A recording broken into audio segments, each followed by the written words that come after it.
Почитувани представници на медиумите, добар ден. Почитувани сограѓани. За СДСМ човечките животи и судбини воопшто не се важни. СДСМ, начело со премиерот, во заминување Зоран Заев, повторно, по кој знае кој пат, ги излажа и ги заборави поранешните и сегашните вработени на прилепскиот Еврокомпозит. Пари за исплата на неисплатените плати и придонеси на овие работници, повторно и во буџетот за 2021 година СДСМ одлучи да нема. Уште едно лажно ветување и поигрување со судбината на вработените во Прилепски Еврокомпозит. СДСМ уште еднаш ги остави овие луѓе на цедило. Ги остави без плати, но замислете, во услови на пандемија и тешка секојдневна борба со COVID-19 ги остави без здравствено осигурување. Срамно, безобразно и лицемерно однесување на СДСМ. СДСМ има пари за набавка на нови возила и нов мебел за министерствата, има пари за бадеми и фстаци и други луксузирања, но нема за исплата на плати и здравствено осигурување на вработените во Еврокомпозит. Очигледно за СДСМ и Зоран Заев, дадените ветувања, дадениот збор или законите немаат апсолутно никаква важност и тежина. Токму затоа, ВМРО ДПМН преку амандман на буџетот за 2021 година предложи веднаш и без никакви изговори да се обезбедат средства во висина од 172 милиони и 480 илјади денари со цел конечно да се реши овој горчлив проблем за вработените во Прилепскиот Еврокомпозит.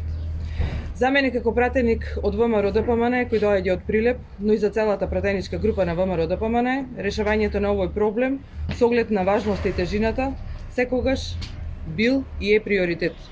Како во изминативе 3 години, така и сега, ние ќе продолжиме да се бориме со сите средства кои ни се на располагање, се додека СДСМ и нивниот шеф Зоран Заев конечно не се сетат и не одлучат да го решат овој повеќегодишен проблем со исплата на платите и предонесите на овие луѓе.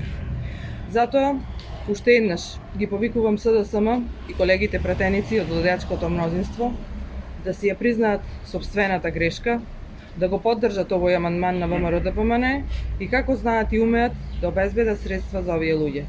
Само така ќе покажат дека имаат искрени намери и работат за решавање на проблемите на граѓаните.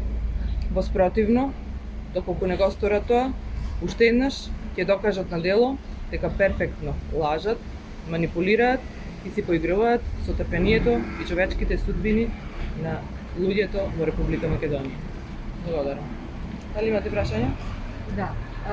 Прво, во однос на амандманите, вчера бевте под сериозна критика од СДСМ за амандманите купно поднесени од опозицијата, од ВМРО ДПМН и другите партии, во однос на измените на деловникот, се очекуваат и на другите закони кои се во процедура.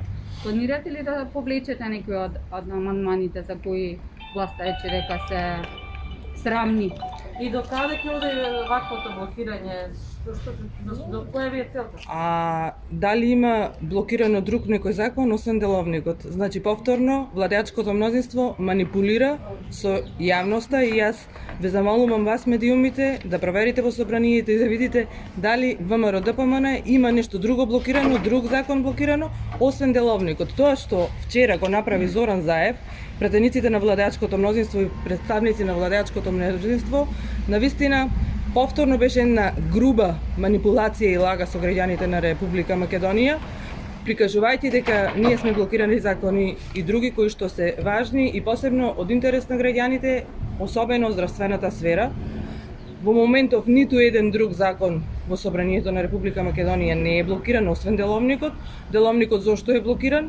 Ние јасно кажавме како ВМРО ДПМН, нашиот став многу пати досега е повторен и од координаторот на пратеничката група и од колеги пратеници и не се повлекуваме, затоа што ние не сме ништо поразлични од другите граѓани на Република Македонија, од работниците кои што работат во фабриките и сметаме дека немаме и не смееме да немаме право и не смееме да дозволиме онлайн работа, туку напротив, нашето место е тука, затоа што само така и тука може да се бориме за правата на граѓаните, а услови за работа има, без разлика. Ја имавме ситуација кога имаше 5 пратеници кои што не идеа на работа, кои што беше влошена здравствената состојба, меѓутоа 115 претеници бевме тука и можевме да работиме. Значи се друго што се кажува од СДСМ е една груба манипулација и лага со граѓаните на Република Македонија.